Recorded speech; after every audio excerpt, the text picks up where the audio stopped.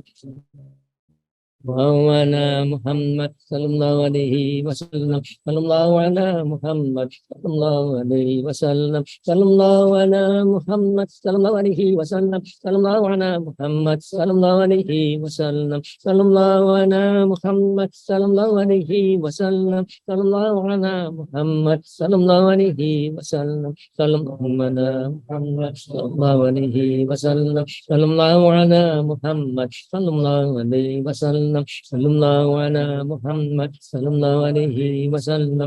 Sallallahu ala Muhammad sallallahu alaihi wasallam. Sallallahu ala Muhammad sallallahu alaihi wasallam. Sallallahu ala Muhammad sallallahu alaihi wasallam. Sallallahu ala Muhammad sallallahu alaihi wasallam. Sallallahu ala Muhammad sallallahu alaihi wasallam. Sallallahu ala Muhammad sallallahu alaihi wasallam. Sallallahu ala Muhammad sallallahu alaihi wasallam. Sallallahu ala Muhammad sallallahu alaihi wasallam. Sallallahu ala Muhammad sallallahu alaihi wasallam. Sallallahu ala Muhammad sallallahu alaihi wasallam. Mari kita berdoa. Kita doa penuh yakin Allah akan mengabulkan doa kita. Dan Allah dekat sekali kepada kita. Jangan dicari jauh-jauh, dekat sekali kepada kita. Yakin Allah mengabulkan doa kita. Amin. Subhanallah, alhamdulillah, wa la ilaha illallah, Allahu akbar. Walhamdulillah, wa ta'ala bila hadana ma'alimullah, wa zinata ma'alimullah, wa bil'a ma'alimullah. Allahumma salli wa sallim wa barik ala Muhammadin wa ala alihi wa sahbihi fi kulli lamhatin wa nafasin bi'atri kulli ma'lumilak. Allahumma salli wa sallim wa barik ala Muhammadin wa ala alihi wa sahbihi wa la jamil anbiya'al mursalin fi kulli lamhatin wa nafasin bi'atri kulli ma'lumilak. Ilahana ya Allah. Berkumpul bersimpuh kami di hadapan-Mu. Kami hamba-hamba-Mu yang berdosa, selalu mengharapkan rahmat dan kasih sayang-Mu. Terimalah puja dan puji kami. Syukur terima kasih kami atas segala nikmat karunia yang telah Engkau limpahkan kepada kami. Nikmat iman, nikmat Islam, nikmat sehat, nikmat umur, dan nikmat lainnya begitu banyak tidak sanggup kami hitung satu persatu. Terima kasih ya Allah. Nuhun Gusti ya Allah. Falakal hamdu kulluhu walakal syukru kulluhu walakal mulku kulluhu walakal khalqu kulluhu biyadikal khair kulluhu wa ilaika yarji'ul amru kulluhu. Limpahkan rahmat dan kasih sayang. Limpahkan rahmat, taufik, hidayah, inayah, magfirah. Maafkan segala kesalahan kami ya Allah. Maafkan segala kekurangan kami ya Allah. Ampuni segala dosa-dosa kami ya Allah. Ampuni segala dosa kami. Bersihkan hati kami dari segala dosa dan penyakit hati. Bukakan mata hati kami agar kami dapat ma'rifah, agar kami dapat mencintai-Mu ya Allah. Karuniakan kami ilmu laduni. Ampuni dosa kedua orang tua kami, ayah-ayah kami, ibu-ibu kami. Mereka yang sudah di dalam kubur. Lapangkan kubur mereka. Mudahkan urusan mereka. Lepaskan dari siksa kubur ya Allah. Jadikan kubur mereka tempat yang menyenangkan. Taman dari taman-tamannya surga. Mereka masih hidup di dunia, jadikan orang-orang yang husnul khotimah.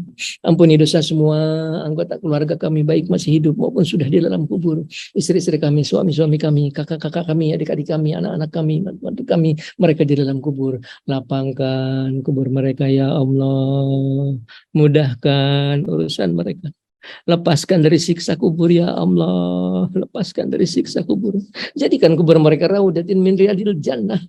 Mereka masih hidup di dunia. Bimbing di jalan yang Engkau ridhoi. Selamatkan dunia mereka. Selamatkan akhirat mereka. Ampuni dosa semua saudara-saudara kami muslimin dan muslimat, khusus bangsa setanah air. Ampuni mereka ya Allah. Rahmat-Mu lebih luas dari dosa mereka. Rahmat-Mu lebih luas dari maksiat mereka. Berikan mereka kekuatan agar dapat melaksanakan perintah-Mu. Berikan mereka kekuatan agar dapat menjauhi semua larangan-Mu. Wala haula wala quwwata illa bika, wala haula wala quwwata illa bika. Ilahana ya Allah. Engkaulah Tuhan kami. berfirman di dalam kitab suci-Mu, yamhullahu may yasha'u wa yusbitu wa indahumul kitab. Kalau tertulis dalam kitab-Mu, kamu harus meninggal dunia di bulan ini atau di tahun ini, hapuskanlah tulisannya ya Allah. Kalau tertulis dalam kitab-Mu, kamu harus meninggal dunia di bulan ini atau di tahun ini, hapuskanlah tulisannya ya Allah. Kalau tertulis dalam kitab-Mu, anak-anak kami, cucu-cucu kami, mantu-mantu kami harus meninggal dunia di bulan ini atau di tahun ini, hapuskanlah tulisannya ya Allah. Kalaulah tertulis dalam kitab-Mu, cucu-cucu kami, anak-anak kami, dan teman-teman kami harus meninggal dunia di bulan ini, di tahun ini, hapuskanlah tulisannya ya Allah. Berikan kepada kami semuanya tambahan umur yang banyak untuk bekal kami ibadah kepada Kamu sampai umur kami di atas 90 tahun di dalam sehat, di dalam taat kepadamu, di dalam ridho-Mu. Berikan tambahan umur yang banyak ya Allah sampai umur kami di atas 90 tahun di dalam sehat, di dalam taat kepadamu, di dalam ridho-Mu. Jauhkan dari ajab sengsara dunia akhirat, jauhkan dari godaan setan, jauhkan mereka dari kami sebagaimana jauhnya mereka dari rahmat Engkau. Putuskan dari kami sebagaimana putusnya mereka di rahmat Engkau. Berikan kami kekuatan iman Islam ya Allah, kekuatan lahir batin. Berikan kami kekuatan agar dapat melaksanakan segala perintah-Mu. Berikan kami kekuatan agar dapat melaksanakan segala perintah-Mu. Berikan kami kekuatan agar dapat menjauhi semua larangan-Mu. Berikan kami kekuatan agar dapat menjauhi semua larangan-Mu. Berikan kami kekuatan agar kami dapat bersyukur atas segala nikmat yang Kau limpahkan. Berikan kami kekuatan agar kami dapat bersabar setiap langkah hidup yang kami jalani. Wala hamla wala quwwata illa bika, wala hamla wala quwwata illa bika, wala hamla wala quwwata illa bika. Ilahana, limpahkan kami rezeki yang banyak, yang halal untuk bekal kami ibadah kepadamu ya Allah. Limpahkan kami rezeki yang luas, yang halal untuk bekal kami ibadah. Allahumma shalli wa sallim wa barik ala Muhammadin wa ala wa irzihi wa futuha. Ya basitul aji absut rizqi liman yasha bighairi hisab.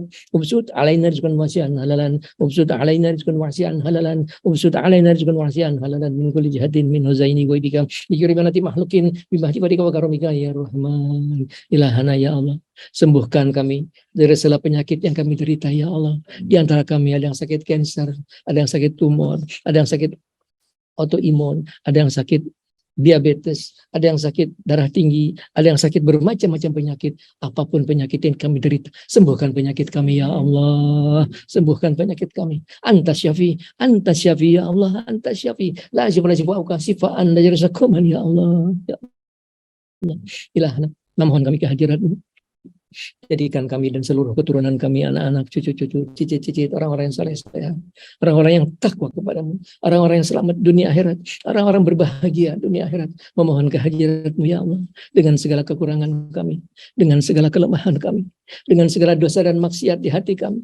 Memohon kehadirat-Mu ya Allah, Tuhan kami yang maha suci, Tuhan kami yang maha kuasa, Tuhan kami yang maha agung. Memohon dengan segala keagungan cahaya wajah-Mu, dengan segala kemuliaan, ketinggian, kekuasaan diri-Mu. Kabulkanlah permohonan kami. Kabulkanlah permohonan kami.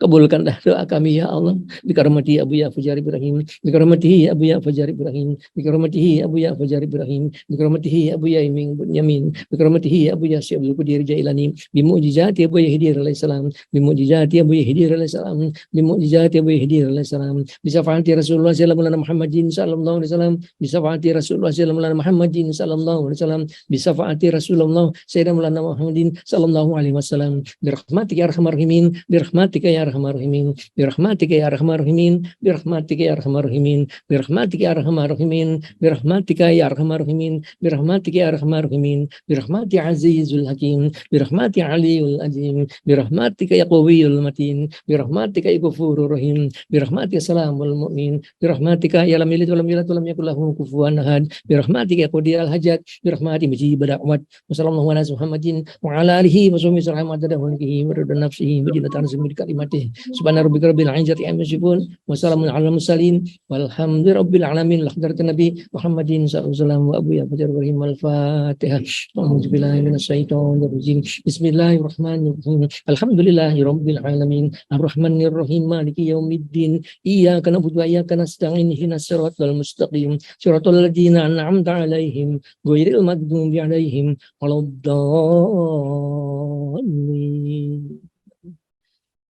Demikianlah, lebih kurangnya mohon maaf lahir batin. Wassalamualaikum warahmatullahi